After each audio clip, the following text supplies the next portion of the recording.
is no longer really an opportunity or choice, it's an imperative.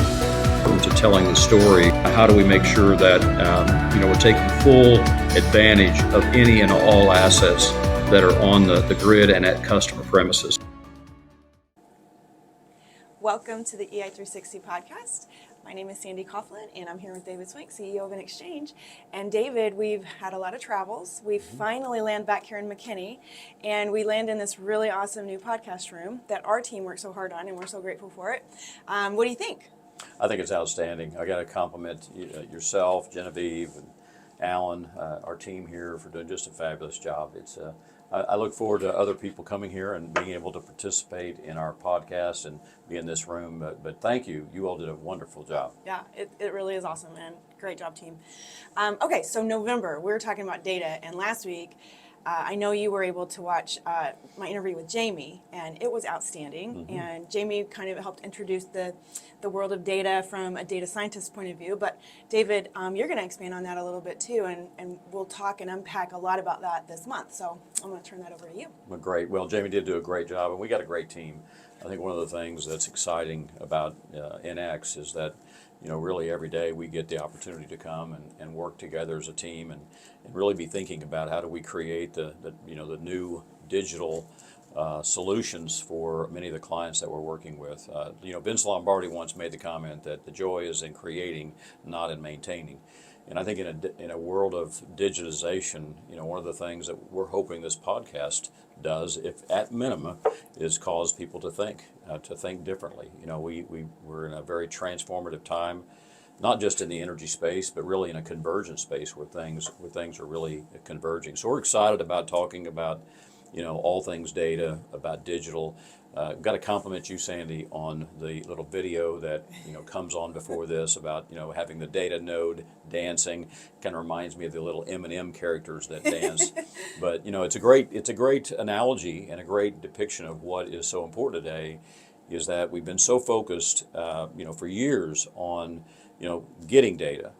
Basically being able to gather data, gather intelligence. Storing it and then being able to visualize it. But the reality is that's not the end of the journey. One of the things that we're really trying to begin to introduce to folks is, okay, but how does that lead to not just actionable data? And again, that's even a term that kind of we use as the ending point. But it really is more about what's the solution. Where are we trying to drive to? And I would advocate that a lot of it's about business solutions. And what digitization is doing to create a whole new business construct. Without us getting technical today, in the energy industry, we talk a lot about how, energy has flowed in a very linear way, one direction. Now we're talking about bidirectional, energy. We're talking about virtual power plants, talking about distributed energy resource management. And these are solutions.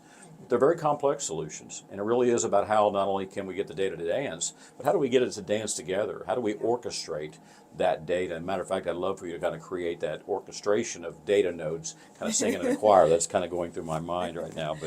But I once read also, Sandy, that someone said that, there are really things that gifted thinkers do. They're able to reframe. And think about data, it really is to help us get new insights. It's not about, data. Many people say data is the new gold. No, it's fool's gold. It's insights that's the new gold. So, that insights in helping us reframe how we see things. Gifted thinkers scan. They scan the data. They're able to look at more than just one point of data. They're able to look at the convergence of data and what that means to, managing assets, managing a virtual power plant. They're able to abstract, which means I'm able to kind of connect the dots. And we talk about this global network or nodal graph architecture that's kind of our underlying engine. And really what it is just the ability to take large volumes of data and begin to kind of abstractly think about how does that change the way in which we do the things we do from a day-to-day operations? How does that give us a 10 times factor of increasing efficiencies, increasing productivity, increasing revenues? The idea of multivariate thinking, that's a tough thing today, but that idea of being able to really balance a lot of data at the same time. It's amazing to me when we walk into our command center how, when you can see data holistically how it really does tap into some things in our minds we've never seen before. It's that envisioning, being able to take data and say, okay, I envision a different future for my organization. I envision a different way of doing things. And then it's about inducting. Inducting meaning, how do I begin to really apply those new lessons, those new paradigms, and begin to put that in my organization so that the vision for my organization truly can be attained. And so, again, I think that's something that I just, think I know myself and others, there's more to it than just, what meets the eye or in terms of just data. I think today we're playing chess, not checkers. And that's when we talk about data dancing, it's about, playing chess, not just checkers. But over the next several weeks, to get to the point of what we're going to talk about, over the next several weeks, what we would like to do is really kind of unpack both, one, how we see and how we believe that we get data from a point of that first data gathering to the point of the new business solution, the new business construct, the new return on investment, the 10 times factor. And one of the things about our patent, Sandy, is that our patent really is all about that journey. It's about, the layers of that process or that methodology. And so we're going to talk about and unpack each one of those over the next several weeks.